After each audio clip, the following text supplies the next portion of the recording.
get ready for trending news and entertainment. This is Daily Flash with your hosts, Andrea Jackson and Mitch English. The fun starts right now. This is Daily Flash.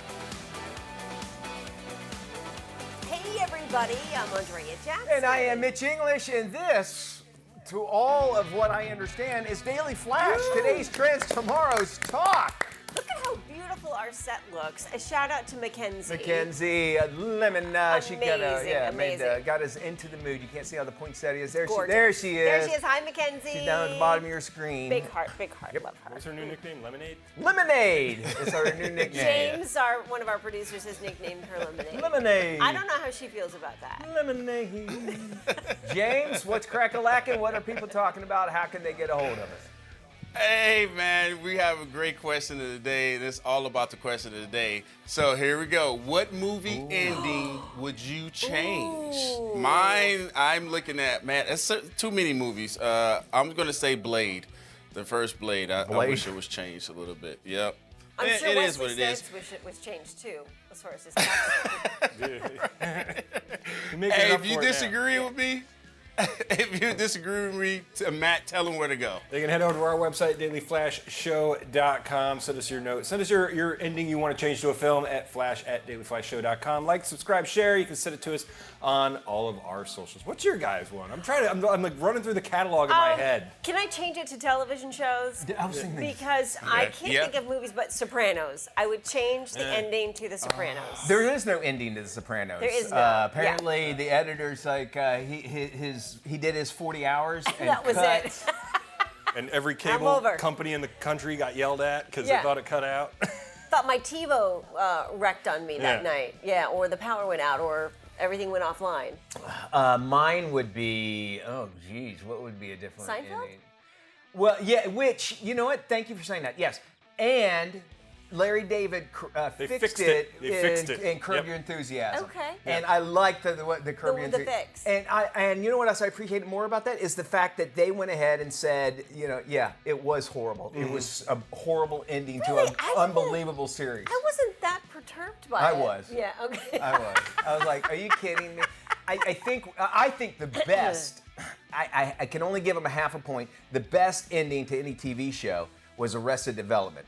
But they went and they brought it back to Netflix, and I don't think they should have done that. Yes. But they made that whole show full circle. Yes. It was perfect. Perfect. I will add to that Breaking Bad. I thought Breaking Bad, and Better Call Saul for that fact, every single moment in that show and the finale, brilliant. Wouldn't change a thing. Vince Gilligan's got a new show out on AE and Apple TV now. Yeah. Yes. My show that I'm changing is How I Met Your Mother. I wasted so many years on that for it to just be rushed because Jason Segel didn't want to show up to work anymore. They had to change the ending, and then he ends up with Robin anyway. That show just Still haunts got me. me. And Breaking Bad, I agree with, and we didn't need that El Camino movie.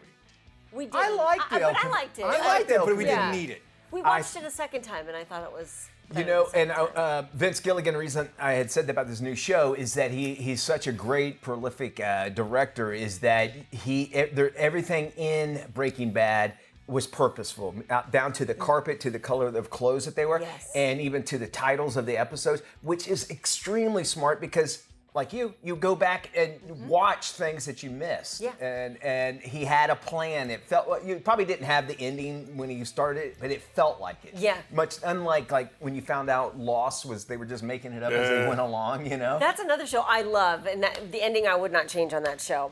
But they all kind of have a couple seasons that are a little hit or miss. But I didn't think that with Breaking Bad or Better Call Saul. Okay. And Rhea Seehorn is in the new Apple TV right. show, It's- Pluribus. Pluribus. Thank Yeah. you for saying that. Yeah, And she was in Better Call Saul, phenomenal actress. and Vince Gilligan, those two together. It's great. Yeah, I know. Now you know what to watch this weekend. Yes, All right? okay. Or anytime. Here's one for you guys. DoorDash driver facing 8 years in prison for lying about a customer experience and posting it on her socials. Take a look.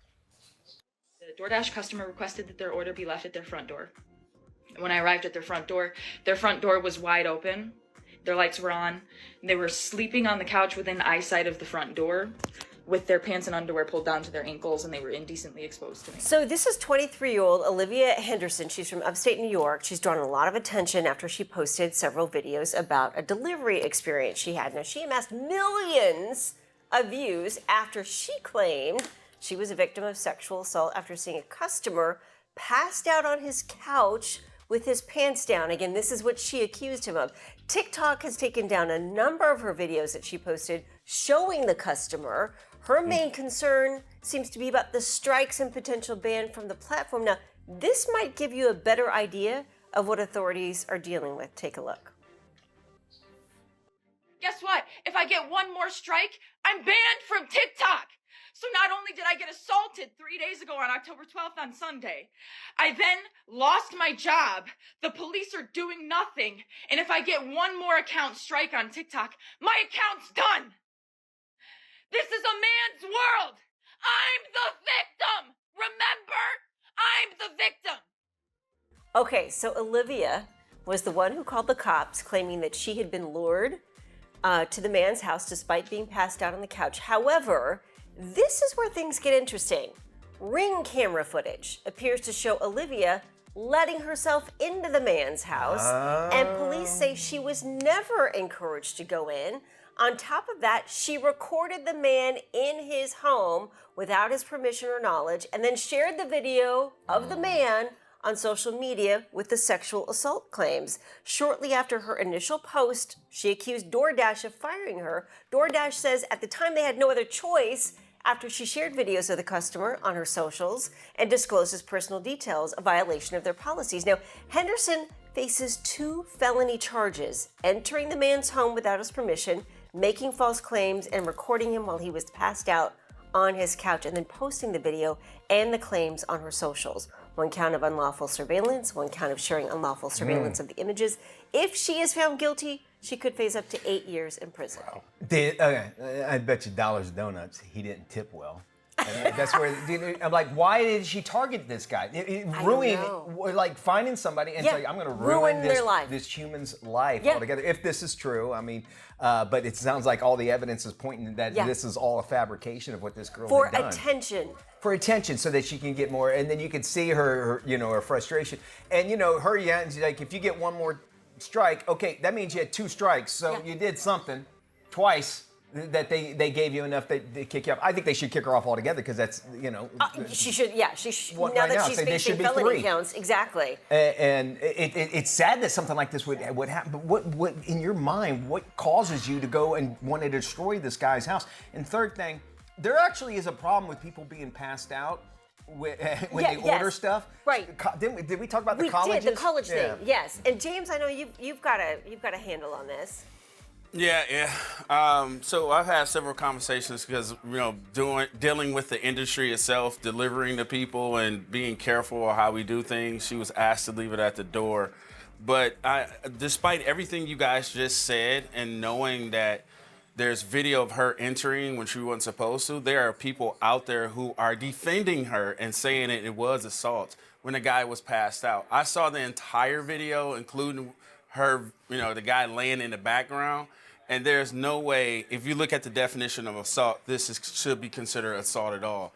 But she's clout chasing, and that's one of the major problems with young people right now. They're clout chasing. She thought it was going to give her 1 million views where she can make a ton of money off social media, but it backfired on her. So, whatever she gets, she gets. Can we speak to that? It's like, in this day and age, well, first off, thank God, this is actually a great that the guy had the Ring doorbell. Yes. 100%. Thank goodness. Remember, there's cameras everywhere. Second thing is that how this stuff will never work out for you. If you make a lie, you'll find something out. Somebody will find, and this could happen to anybody. That's what freaks me out. All it takes is somebody just to accuse you of doing something. And in this day and age, you get on social media, as long as you can get the culture behind you, your followers, that's why it's called an echo chamber, to believe something, which she obviously did. there should be a double, I guess a judge would have to make this determination, but even a stronger sentence for them to get more in trouble for that. To me, the more disturbing thing is when you watch some of her TikTok videos, she is more obsessed with getting the strikes.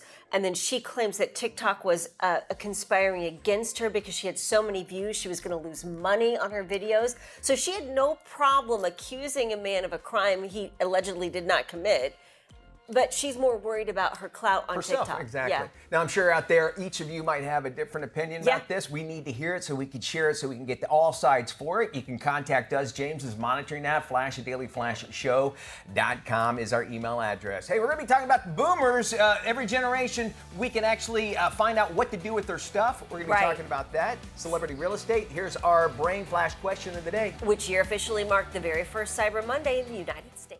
Welcome back to Daily Flash. Let's see if you got today's brain flash question right. Here is the question. Which year officially marked the very first Cyber Monday in the United States? The answer? 2005. That's wow. Was the first year we had Cyber Monday. Far. I didn't realize right? that. Okay. 2 decades ago.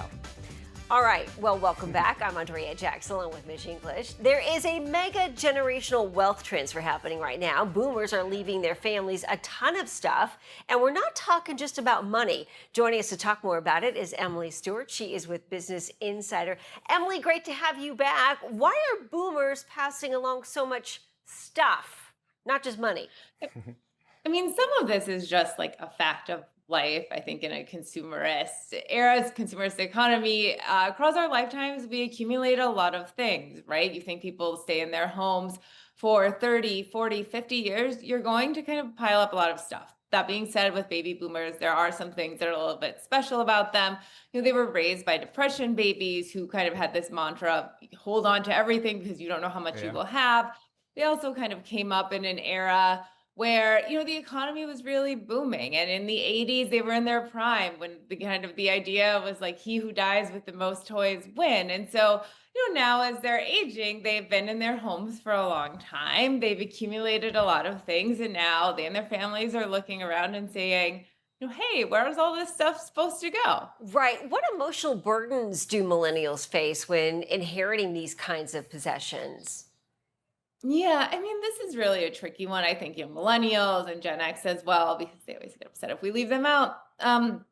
It can be kind of overwhelming to think about how much stuff is in your parents' house. And it's not just their stuff a lot of the time, right? It might be your stuff. It might be your grandparents' stuff.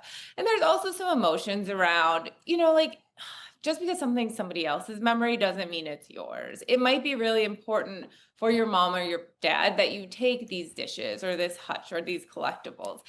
And, for you, you might be looking around and thinking, I don't want this big brown furniture. Who wants wedding china anymore? But I do think it's important to note for parents, it's also a little bit tricky for older parents, right? Because sometimes they do really care that their kids take this stuff. Sometimes they just don't want to deal with it either. Getting rid of things is not particularly fun. No. In doing these kinds of stories and research, how can families start to have those uncomfortable conversations early? Because you do have to have them at some point. Yeah, I mean, I really do think to some extent the answer is just do it. We're in the holiday season. Now, I'm not saying you need to spend all of your family time going through your closets and saying, do you want this or not? But it's a good moment when people are together and to kind of say, hey, let's think about this. What is the plan here? What do we want? What do we not want? And a lot of experts will say too, you can start a little bit small. Again, it doesn't mean you spend all of your Christmas maybe going through drawers, but if there are certain things that you want to start getting rid of or start talking about that, it's a good time to do it because this stuff takes a long time. What most experts will say is you're not going to fly in on a Friday, put everything in a dumpster and be out the door on Monday. That's not realistic. Right. We see so many of those, reality shows and they make it look so easy, you can have it done in just a few hours. What legal or financial pitfalls come with gifting the valuable items? Yeah, it can be a little bit tricky. There can be some tax implications, especially it's one thing if it's, it's cash, it's another thing if it's actual items. And so, people want to have that in mind. I know we're in a short amount of time and I do not want to give people tax advice, but most of the time, if you inherit something once someone's passed, you'll get a stepped up tax basis, basically meaning it's taxed at the amount that the item was valued at when the person passed away. If that item is sold during their lifetime, the taxes will likely be much higher. So you do want to keep that in mind. We're going to keep you just for one more question, Emily. What practical advice do downsizers or estate planners offer families? I think what we said before is you do really want to start having these conversations sooner rather than later. You want to think that these things are going to take longer than you expected. And I think it's also important for everybody to understand both sides of the equation. Yeah. Mom and dad need to understand that their memories are not your memories. And that, just because something doesn't find a home with their kids or their grandkids doesn't mean it can't find a good home. I think for, millennials and Gen X and the younger generations, it's important to be, pretty kind about this stuff. Yeah. And also sometimes if it's not a big thing, you can always take the thing your mom wants you to take and you can do with it what you want. And just hope she doesn't ask you if you wound up just taking the thing as well. And donating it when she's not looking. Right. Emily, always great to see you. Thank you so much. Great info there. We're going to post this info and this interview on our website at dailyflashshow.com. Mitch, we'll send it right over to you. Thank you so much there, Jackson. This is time of the show where we all just stop and say, Mitch, please! This is a crazy story. The United States is finally moving forward with a rule that actually should have been in place decades ago. Female crash test dummies are about to become required part of vehicle safety testing. Wow. Right? You thought maybe they did it. No. For years, the industry has used a standard male dummy based on a 5'9", 170-pound man and a so-called female dummy that only represented the smallest 5% of women that are about 4'11" and just over 100 pounds. Well, that meant that most women were really never accounted for in crash data. Even a study showed that they were far more likely to be seriously hurt in head-on collisions. And now the National Highway Traffic Safety Administration is changing all that. Automakers will now have to use a new model called the Thor 05F to match the average woman with hundreds of sensors that track down how real bodies react in a crash. Why does it have to be named Thor? Thor? Yeah, you would think it'd be even a woman. They can't even get a name. The goal is to finally close the injury gaps and design cars that protect everyone inside, not just the average male driver. The full requirement is going to roll out in 2027, but the blueprint is already on the table, and safety advocates say that this is the first real step towards equal protection on the road. It's about time that y'all had your own crash test dummy. Y'all need to be dummies. The Thor 05F. Get to know it. Call it like Maryland? Maryland would be great. The Maryland 90210, right? From the biggest pop culture moments to the stories you'll be sending to the group chat, El Flash Latino brings the energy, the attitude, and the savor every single time. Saludos a todos, yo soy Gisela Bouvier. Y yo soy Fabián Marcano y le damos la bienvenida a El Flash Latino. With Fabian and Gisela serving up laughs, hot takes, and pure personality, you never know what they'll say next in whichever language comes out first. Pero we're in Spanish. Yo soy Isis. There. Jump into the show that celebrates culture, comedy, and all things Spanglish. El Flash Latino. Hey, welcome back to Daily Flash. Mitch English here. Comedian Chevy Chase. He's finally admitting something about his decision to leave Saturday Night Live. It's all part of his new documentary, I'm Chevy Chase. Forces pulling him, we're money, power, and all that. And when Hollywood wants you, they're pretty good at it. The thing about fame is that everything around you changes. And then, of course, it went downhill from there. It was a mistake to leave SNL. And you know this, but Chase was one of the original cast members of the groundbreaking sketch comedy show. He's now 82 years old, and he's giving a new kind of weekend update. Chase admits that it was a mistake to leave Saturday Night Live when he did. He was the very first member to ever leave. But he was also tempted by all the Hollywood offers at the time. Chevy left halfway through to back in 1976. He did movies like Caddyshack and, of course, National Lampoon's Vacation. His new documentary, it debuts New Year's Day. Probably a hard documentary to find people to say nice things about, in contrast to John Candy. Yes. Which, night and day. They had, it was a hard time for them to find somebody they could say something bad about John Candy. This is the other way around. And it's a lot of ego. There's no doubt about it. He had something, I think, leaving halfway through a burgeoning television show, Yeah. and it turned out to be epic, did not do well for him as far as making friends and that sort of thing. Yeah, and I can just think about the late night talk show that he tried to launch that was a complete failure. Do you remember that? Yes, it's called the Chevy Chase Show. He made fun of Letterman. He said, and his ads were he had a gap in his teeth, and he said, "Ready to fill that late night gap." It was a very awkward show. Yeah. It was so awkward, terrible. I made money off of it though. I got a T-shirt from the local Fox affiliate that said the Chevy Chase Show. 15 years later, I sold it on eBay for like $45. No. So I can't say that. I go, thank you for failing, Chevy. But to this day, I kind of wish that I had it because y'all know I'm a huge Letterman fan, and he was making fun of Letterman. It didn't at the time. It didn't. You fare made well. money at his expense. Yes. When you watch the trailer for it, you can tell everybody's sort of hesitant to say anything nice about him. It always kind of has that, but at the end of a sentence. So I don't know. He's 82 and he looks, he looks every bit 82 years old. And her name, they just showed, Beverly D'Angelo. Read my mind. Yeah, I know I that. I'm think right here. is probably that and Goldie Hawn. They made several movies together, but obviously with Beverly D'Angelo, they made the most movies. So she would probably be, as far as working wise, with him, you would be the Beverly D'Angelo of like, okay, I can find the good parts out of it because you worked so far together. And what I find interesting too is like he has regrets about going back to Saturday Night Live. There's a new documentary on Netflix with Eddie Murphy, and he talks about one of his big regrets is not doing Ghostbusters, which I thought was really interesting. Yet he did all these other great films at the time. So I feel like you're kind of torn in both directions. You don't know. And the movies Chevy Chase did were great. They're classics. Caddyshack, Fletch, Vacation. Okay, and Matt came over to the house. Me and Travis, we all watched John Hamm trying to take over Fletch. And I go, what do you, do not mess with that. There's only one Fletch, and it's, of course, Chevy Chase. A toy company is pulling their AI teddy bear after the furry companion gave some inappropriate suggestions. Chinese toy maker Follow Toy is pulling Kuma, the bear, after a safety group found out it was giving dangerous responses. What? The bear was giving tips on how to find and light matches. No, it was. It was also giving details about sexual kinks. In one test, the bear started talking about role-playing. In another test, Kuma offered advice on how to be a good kisser, and then launched into a discussion about kinks and bondage. Kuma, the teddy bear. How? From store shelves. Wow, and listen, that's why we have tariffs, folks. Yeah, exactly. China. China. It's from China. That would freak me out. Yeah. Though I would like to know how to be a better kisser. I don't know if I'd want it from a toy. Let's see if or I a can doll. find you a Kuma. Yeah, and so you just kiss. How? Okay. There is a translation thing because anytime you get instructions from That's a good point. Maybe, but yes. But I'm blown away that this actually somebody would think this was okay. Yeah. And because obviously it sounds like it was targeted towards kids, right? I mean, Yeah. It's for kids. Sad. All right, I got to tell you this because you guys, Jelly Roll, he's now surprised his fans. He's got a brand new look. We have it for you right here. Check it out.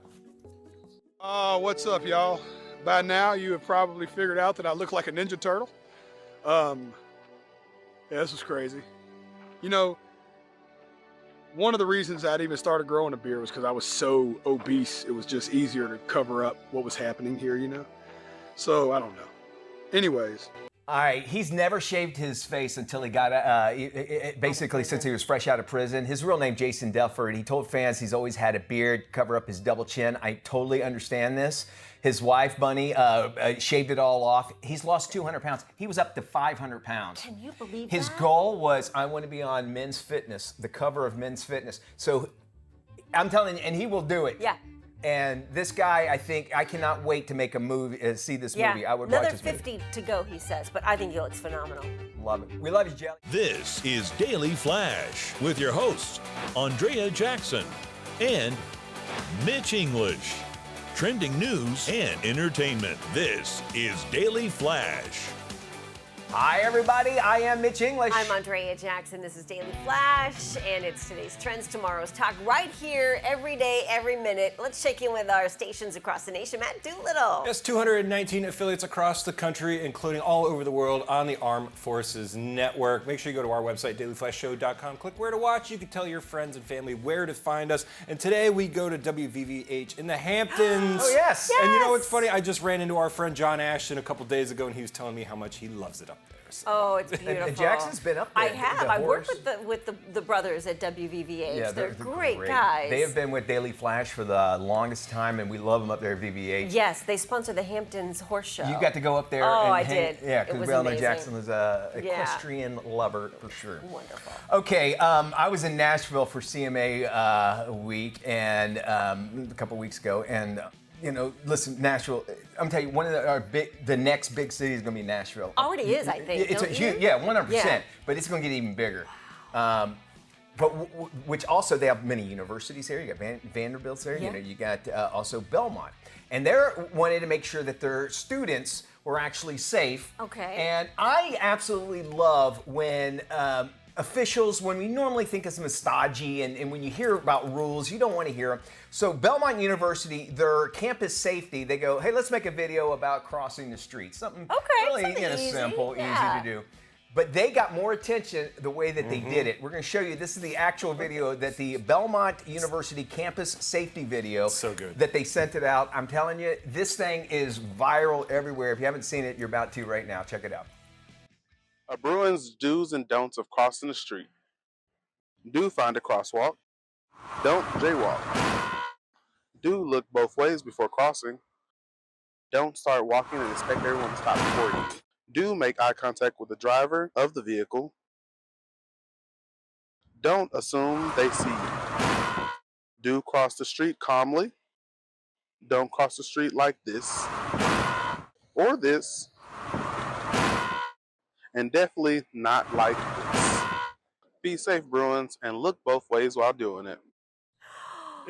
Oh my God, I love him. I love him. The last check, and I'm sure it's going to go up even higher, but 2 million views already on this, and so obviously you've probably already seen it. I think it's this kind of stuff. You got the easy stuff where hey, make sure that you're following rules. And that sort of. Everybody should know that you should look both ways across. Yes. But what a great idea to get people to just now I will now stop watching. But yes, because and I need to mention about this is because that humor is so powerful, and I think now more people get their news from your late night hosts. Remember all that because they like the humor involved, and humor also involves a fraction of truth in it. Always. Yes, always. So kudos to Belmont University campus. Just that it's the yell the same way. And it's the same one.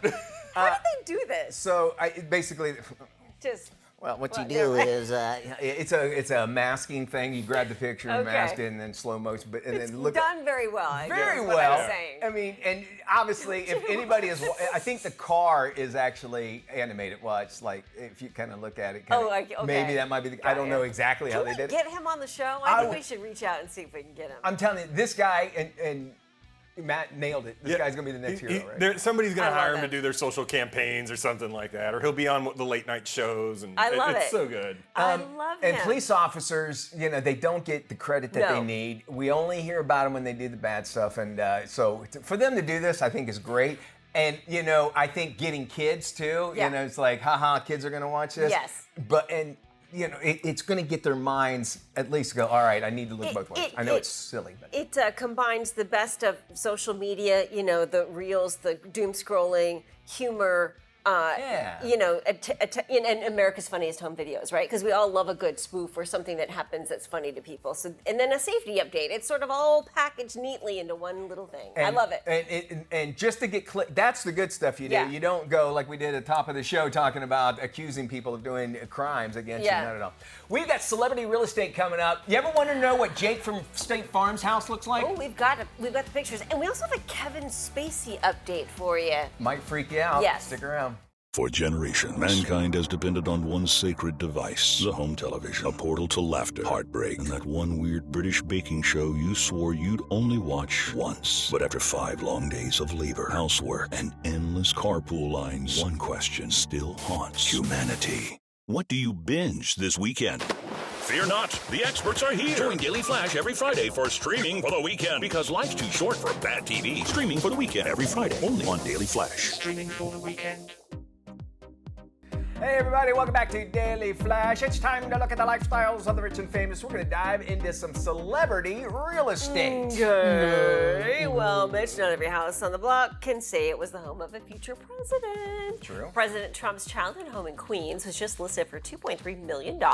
The Tudor-style home was once occupied by Donald J. Trump as a toddler until he was about 4 years old. The 5-bedroom residence was built in 1940 by his father, served as the family's first home in the neighborhood before they moved to a larger place nearby. It was gutted down to the studs and restored. The structure's original brick and stucco exterior remains, but nearly everything inside was rebuilt. Home is about 2,500 square feet plus nearly 1,000 square feet of basement space. A sunroom off the kitchen looks out onto the backyard, and an old wood stove, which could be original, is also an added feature. Very cool. You would think that child, some would say, well, it's probably gold everywhere. It's just a Tudor home, which, by the way, I like Tudor. I do too. That's a neat. I love the outside. Yeah, the outside of it. Tudor I'm the home, same way. And it's interesting because we know how, how he lives now, and you go to the Taj Mahal and that sort of thing. And obviously, it didn't look like that probably, but it's just a plain old house. It's interesting. Well, it's proof that everybody starts somewhere. Yeah. Hence the show, right? And look at the possibilities. Exactly. Yes. Stranger Things may be coming to an end, but the Wheeler family's fictional home, it's starting a brand new season. The 2-story home, it's in Atlanta's East Point suburb. It served as the Wheeler family home for 5 different seasons. As luck would have it, Netflix actually owned it, listed it for $350,000, and just sold it to 2 Stranger Thing fans for $15,000 above asking. Property records indicate that Netflix Studios shelled out $425,000 to purchase property in 2021. Only the exterior of the home is featured in the series, kind of like the Brady Bunch. Interior scenes were shot in a studio set. Normal looking home, sells crazy. Netflix now is doing something where they come into your home, but now they want you to go to their home. Obviously, they own this one, but they're having brick and mortar Netflix experiences. Have you heard about this? No. So they'll have they're buying up malls, which I think is great. And each mall you'll go into, Forever 21 used to be there. Yeah. Now it's maybe the Stranger Things or another Netflix show, and you can experience that and have drinks, and there's memorabilia and everything in there. I think it's a great idea for these malls that are just, no one knows what to do with it. I could see them redoing a food court. 100%. Wouldn't that be great? And because in Stranger Things, there is that food court. Yeah, yes, season 4, where Steve and I can't think of her name, but she's Ethan Hawke's daughter. She plays a character. I can't think of her character's name, but they're at the ice cream place. Yes. Yeah. Okay. Right? Yeah. That makes complete sense. Yeah. And for Netflix to do it, Netflix has said, we have so much money, we don't know what to do with it, so we're going to That'd be nice. Yeah, that'd be great. Well, when he's not shooting hoops with a neighbor, Jake from State Farm hangs his khakis in a 2-bedroom, 2-bath home built in 1922, located in Los Angeles. There he is. Kitchen is modern, features open shelving. Next to the kitchen, there's an open concept living and dining space. In the bedroom, natural light from the windows makes it feel bright and spacious.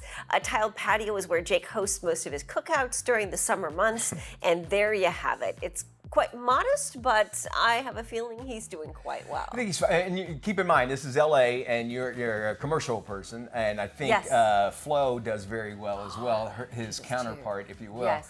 And I think Jake's probably got the best job because he just does little pieces in a commercial, but he gets to meet all these athletes and stuff because when it comes game day, he's all over. Now, the original Jake from State Farm, do you know that story? About his pants being up in a big thing? No. He's an actual State Farm performer.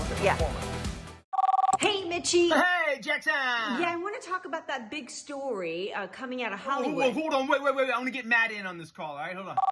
Hey, what's up, Mitch and Dias? Matty! Mitchie. Mateus. Mitch, my man. So, Matty of Birkenshire. What's going on? Hey, AJ wants us to talk about a big story that's happening. This kid, the Kiki, says hi. He has his own Instagram. That's great, Matt, but I really want to talk about this big story coming out of Hollywood. Oh, dog and cat! You should check it out. This kid, the Kiki. I want to know what's going on. What? Oh, okay, so real quick. Why does he still have a dial-up modem? Hey, I gotta get back to wrestling stuff. It's on the media. You know what? Maybe we should just try this later. Okay, all right. Peace and love. Daily Flash. Where are you? It's just better when you're part of the conversation. Join us online. Welcome back to Daily Flash. Right now is the perfect time to recharge your wellness goals. Registered dietitian Roxana Isani, she joins us to give us some tips on how to supercharge your health. Hi, Daily Flash. Cyber Monday's here, and while everyone's hunting for deals, why not grab something that's actually good for you? I've got 5 dietitian-approved supplements from Life Extension to help you supercharge your health this holiday season and kick off the new year strong. So let's start with Life Extension's Super K, which helps maintain calcium balance. Since it's hard to get enough vitamin K from food, Super K provides K1 and 2 forms of bioavailable K2 to ensure you get enough daily. Next is magnesium glycinate, one of my favorites. Magnesium supports a healthy heart, strong bones, and proper nerve and muscle function. This highly absorbable formula makes it easy for your body to get the magnesium it needs. For energy, Life Extension Super Ubiquinol CoQ10 with extended mitochondrial support helps your energy factors work more efficiently. That means more energy for your heart, brain, and body. And when life gets hectic, L-theanine promotes calm without drowsiness. It supports calming neurotransmitters and healthy brain waves, keeping you relaxed and alert. Its extended release formula provides all-day support. Finally, vitamins D and K with C iodine support healthy bones, a healthy heart, immune health, and cognitive function. Most of us don't get enough of these vitamins, and this formula fills that gap. All of Life Extension supplements are science-based, third-party tested, and high quality. With over 350 products across 40 health categories, they've got you covered from head to toe.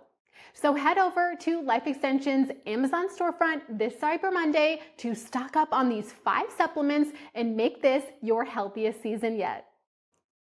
Here with tips on looking and gifting your best is sterile and beauty expert Allie Pfister. Hi, I'm Allie Pfister here with some holiday shopping tips. For the best in case skincare, check out Iliune, 30% off on Amazon.com. For fashionable footwear finds, Dr. Scholl's shoes is where it's at, already on Black Friday promo. To bring it this season for holiday hair, check out Sexy Hair, some of their best products, up to 50% off through Ulta's holiday deal days. For stellar skincare, check out Sunday Riley. Her kits go on sale the day before Thanksgiving, 30% off on SundayRiley.com. For luscious holiday lips, check out Laneige. Their holiday lip kits are available in some delicious holiday flavors. And for the traveler in your life, check out Base for functional and great travel wear to keep all of your travel essentials in check during the holidays. For more information on all of these gifts, go to @Balare on social media. All right, you like me, you're looking for the gifts that's going to fill your kids with joy? Well, Elizabeth Warner, she joins us to share some of the top toys of the season. Let's jump right in with a toy that comes from our kids' favorite show, Peppa Pig, the #1 global kids show on Netflix. Well, the arrival of Peppa's baby sibling, Evie, means that the pig family is growing, and so must their house. This is a 2-story, 7-room house. It opens up to 2.5 feet. It's packed with accessories so kids can now reenact all of their favorite scenes from the show and, of course, come up with a few of their own. Now, if your little one's asking for a pet, how about Nanimals Interactive Pets? These are fun, fashionable, pocket-sized pets. They're fully interactive, 70 different sounds, lights, and reactions. Now they need some love and attention. The more you play, the more they're going to interact. They actually make sounds and change colors to express their needs so our kids will know they need to pet, feed, dance, or even shake it up a little bit with their pet. They're going to attach it to their backpacks with a clip, and if you have 2 of them and put them together, they even interact with each other, which is adorable. Now, when it comes to board games, how about Monopoly App Banking Board Game? This is the first Monopoly game that's app-assisted. It's still the board game play that we all love. The app becomes the bank and the banker. We don't need to count cash anymore. Put your phone in the stand, choose a bank card, a matching token, and make your way around the board. You're going to scan your title, your deeds, and then buy, auction, collect rent, all using the app. Lots of fun for the entire family. Now, speaking of the entire family and fun, how about Beyblade? They've been around since 1999 with their customizable spinning top toys that kids launch into their stadiums to knock their opponents out. Well, for the first time ever, this stadium includes an elevated accelerator rail. Now, when they are zipping around, they're going to get up to a high elevation and drop down on their opponents below. Watch as the tops go into an extreme dash around the arena. This brings it up to a whole new level that kids are going to love. Scorponok. I love this. From Transformers, a brand new franchise, Cyberworld, which just debuted July 2025 on YouTube, starting off in this ginormous robot mode, which we love, with the buzzsaw arm, the claw hand, the tail that converts to a sword, and a cyber bike, unique sounds and lights, and then, of course, it converts into a scorpion tank. This also can become a play set when you purchase some of the other really cool items from this franchise. Now, for more information on all of these awesome items, you can head to our website, WernerInfo.com. Well, a trip through New York City's crowded subway system usually offers a mix of not so pleasant odors. Boys. Yeah, that's putting it lightly. However, inside a stretch of the Grand Central station, the air smells like vanilla and fresh pine. The scent is part of an advertising campaign for Bath & Body Works. The company expects to disperse around 30 pounds of fragrance for their unique marketing campaign. This is not a new idea. Just go to any airport and you can smell Cinnabon. That is true. And you might walk into the A terminal and the Cinnabon is in the F and you can still smell. Still smell Cinnabon. I think, it's very smart for Bed Bath & Beyond. Yeah, Bath & Body Works. Bath & Body Works. Yeah. Bath & Body Works, right? Yes. Okay. Do some wordplay. That's the new word, and that's what it smells like. The balderdash together. Balderdash, very. Oh, yeah. Hey, I can appreciate that. Effort. Yeah, 100%. Bath & Body Works. That's what it's like.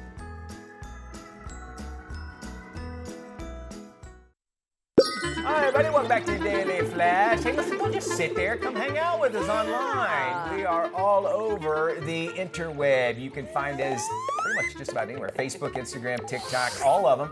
Search for Daily Flash Show, jump in on the fun, and of course, you could always drop us a line, flash@dailyflashshow.com is our email. We love hearing from you do. on the face novel, the Instapic, and all of those. the Tac Talk.